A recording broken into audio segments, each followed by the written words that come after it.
Depois que minha cabeça for cortada, ainda poderei ouvir, pelo menos por um momento, o som do meu próprio sangue jorrando do meu pescoço? Essa foi a pergunta feita pelo vampiro de Düsseldorf ao psiquiatra da prisão momentos antes de ir para a guilhotina. Ele foi um dos primeiros assassinos em série documentados na Alemanha e foi responsável por uma série de crimes brutais ao longo de 17 anos. Mas antes de irmos ao caso, eu peço para que você deixe o like agora no início do vídeo para ajudar no crescimento do canal, se inscreva e ative o sininho de notificação e me siga também no Instagram, que é @CamilaGSantos. Por lá eu posto um pouco sobre o meu dia a dia e também sobre os bastidores aqui do canal. Agora vamos ao caso.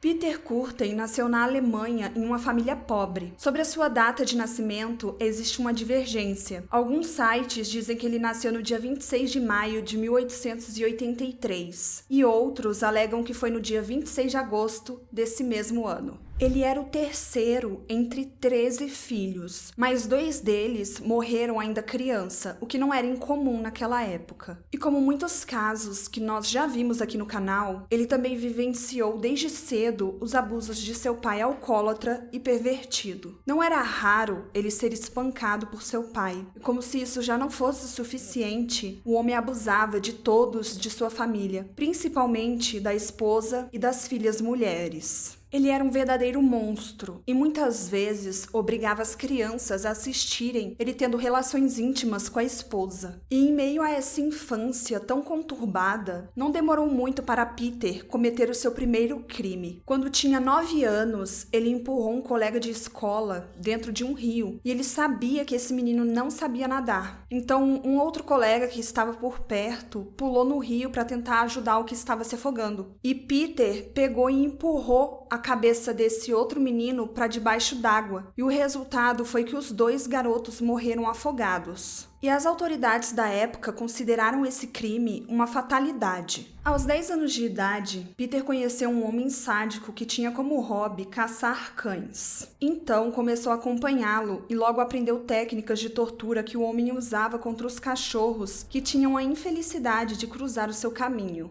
Quando tinha 13 anos, ele começou a namorar uma menina da mesma idade, só que ela se recusava a ter relações sexuais com ele. Então, ele teve a doentia ideia de abusar de animais. E ele confessou ter mutilado eles para sentir prazer. Bom, até aqui eu acho que já deu para termos uma ideia do quão perigoso esse cara poderia se tornar. No ano de 1897, com 14 anos, Peter decidiu largar a escola. Então, o seu pai o obrigou a começar a trabalhar. Mas 2 anos depois, ele roubou um pouco de dinheiro que a família tinha e fugiu de casa. Depois que saiu de casa, ele começou a se relacionar com uma garota de programa e 4 semanas depois foi preso pela primeira vez por ter roubado algumas coisas. Depois de solto, ele cometeu algumas fraudes e acabou sendo preso novamente. Só que dessa vez, ele ficou por 4 anos na prisão. No ano de 1904, ele acabou sendo convocado para servir o exército alemão. Só que pouco tempo depois, ele acabou desertando. Agora que estava com tempo livre, ele começou a se divertir incendiando alguns lugares. Ele ateava fogo e se escondia para ver as equipes de emergência chegarem ao local. Mas a sua diversão teve fim quando ele foi pego e acabou sendo preso e julgado pelo sistema militar. Durante esse tempo na prisão, ele acabou descobrindo que tinha um fascínio por atos sexuais brutais. Então ele começou a violar as regras para conseguir passar mais tempo na solitária, para poder fantasiar coisas perturbadoras sem que ninguém estivesse por perto. E mesmo com toda a sua instabilidade psicológica, Peter foi solto em 1913 e foi aí que ele começou o seu caminho como assassino em série. Em maio do mesmo ano, ele planejou um assalto a uma casa próxima à sua. Só que ao entrar na casa, ele se deparou com uma garota de 9 anos. Peter não pensou 2 vezes. Ele a estrangulou, cortou a garganta da criança e quando o sangue jorrou e tocou no chão, ele ejaculou. E no dia seguinte, ele foi a uma lojinha que ficava na mesma rua em que ele havia cometido o ato brutal. E enquanto estava lá, ele acabou escutando algumas pessoas comentando sobre o ocorrido e ficou feliz ao ouvir aquilo. E nas semanas que se seguiram, ele ficou indo visitar o túmulo da vítima e ficou tocando o solo sobre o qual ela estava enterrada, porque aquilo o deixava excitado. E apenas 2 meses depois, ele cometeu outro crime. Ele fez exatamente a mesma coisa que fez com a primeira vítima, mas agora com uma garota de 17 anos. Peter tinha a pretensão clara de continuar a matança, mas ele acabou sendo preso por um incêndio criminoso e por um roubo, e dessa vez ele ficou na prisão por 8 anos. Em abril de 1921, ele saiu da prisão e já engatou um noivado com uma proprietária de uma loja. E o casal de pombinhos tinha uma coisa em comum, já que ela já havia sido presa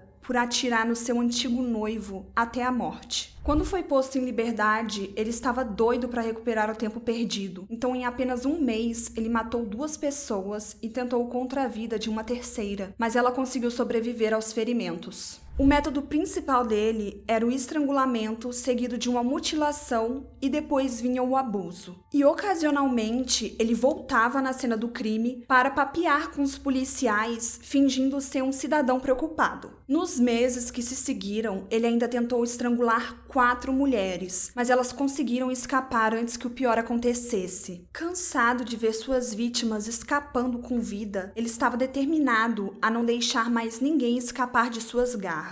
Então, em agosto de 1929, ele atacou e tirou a vida de 6 pessoas. Ou seja, ele não esperou dar nenhuma semana para o próximo ataque. E entre esses 6 assassinatos, o primeiro foi o mais perturbador, porque ele seguiu a mulher por quase 1 semana e o objetivo dele era crucificá-la em uma árvore. Mas algo deu errado e ele decidiu enterrá-la. Então ele escreveu uma carta com um mapa contendo o local onde o corpo estava enterrado, dando detalhes do crime e mandou para a polícia. Aquilo tudo era realmente uma diversão para ele. Mas nessa altura, Peter começou a ficar com medo de ser pego pela polícia. Então ele bolou um plano para despistá-los. Ele trocou a tesoura por 3 facas diferentes e esfaqueou 3 pessoas. Uma menina de 18 anos, um homem de 30 e uma mulher de 37. E os 3 sobreviveram. E esse era o objetivo dele. Só que os 3 descreveram o suspeito de forma diferente para a polícia. Então isso atrapalhou muito nas buscas. E apenas 3 dias depois dos ataques, ele já estava pronto para matar novamente. Dessa vez, ele tirou a vida de 2 irmãs, uma por estrangulamento e a outra com um corte no pescoço. E já que sentia tanto prazer em ver o sangue se espalhando, Peter decidiu que era hora de provar o sangue da vítima, e foi isso que ele fez. Bebeu o líquido que saía do pescoço da irmã mais nova, e por esse fascínio doentio pelo sangue humano, ele recebeu o apelido de vampiro de Düsseldorf. E no mês seguinte, ele tirou a vida de mais 2 mulheres, atingindo-as na cabeça com um martelo. Depois disso, ele tirou a vida de uma criança com algumas facadas e deixou o corpo largado em um beco. E essa foi a última vez que ele tirou a vida de alguém. No dia 14 de maio de 1930, Peter estava determinado a tirar a vida de uma mulher que havia acabado de se mudar para Düsseldorf. O nome dela era Maria Budlik e ela havia se mudado para aquela cidade em busca de uma vida melhor. Então ela estava procurando um emprego e uma moradia. Peter a convenceu a ir na casa dele antes de seguirem para o albergue da cidade. Quando chegaram no apartamento dele, Maria começou a estranhar o excesso de hospitalidade, então ela deixou claro que não iria se relacionar com ele. Peter disse que tudo bem, então os 2 seguiram para o albergue da cidade. Só que ele mentiu o caminho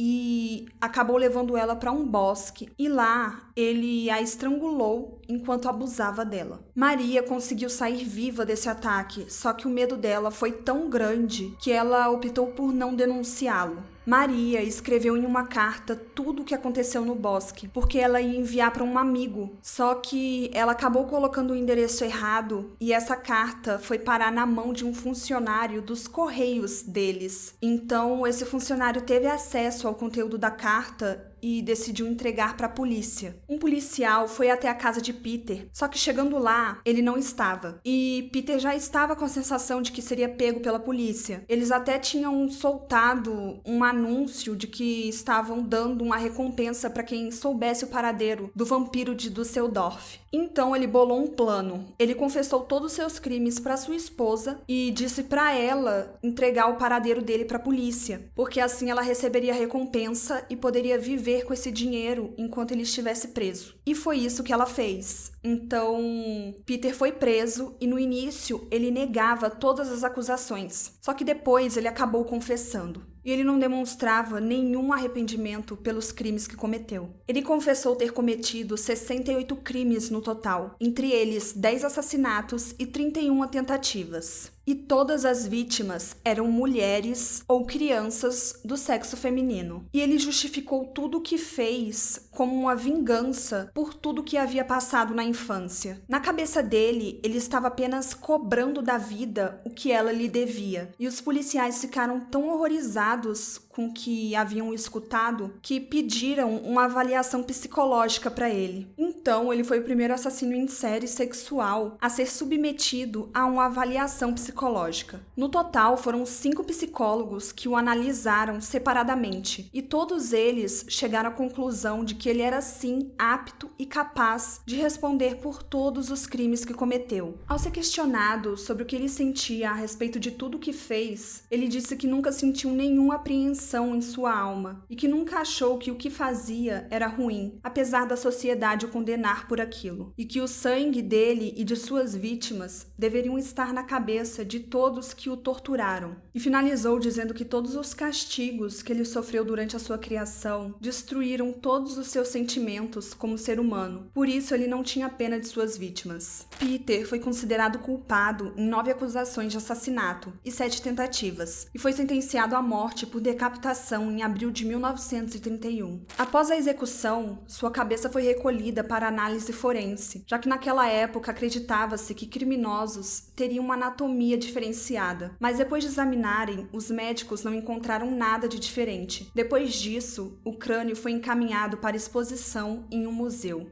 Então, galera, eu queria saber o que vocês acham sobre a fala de Peter, sobre o real culpado dele ter se tornado o monstro que ele se tornou, ter sido todos os abusos e violências que ele sofreu na infância. Eu acredito, sinceramente, que as violências e abusos que sofremos durante a infância pode sim ter relevância na nossa vida adulta, mas nada tira a responsabilidade dele sobre os crimes que ele cometeu contra pessoas que não tinham nada a ver com o que ele havia passado. A infância dele foi sim muito triste e ninguém merece passar pelo que ele passou, mas nada tira o fato de que ele cometeu crimes horrorosos e ele realmente se transformou num monstro. E eu quero saber a opinião de vocês nos comentários. E nos vemos no próximo vídeo. Até mais. Tchau!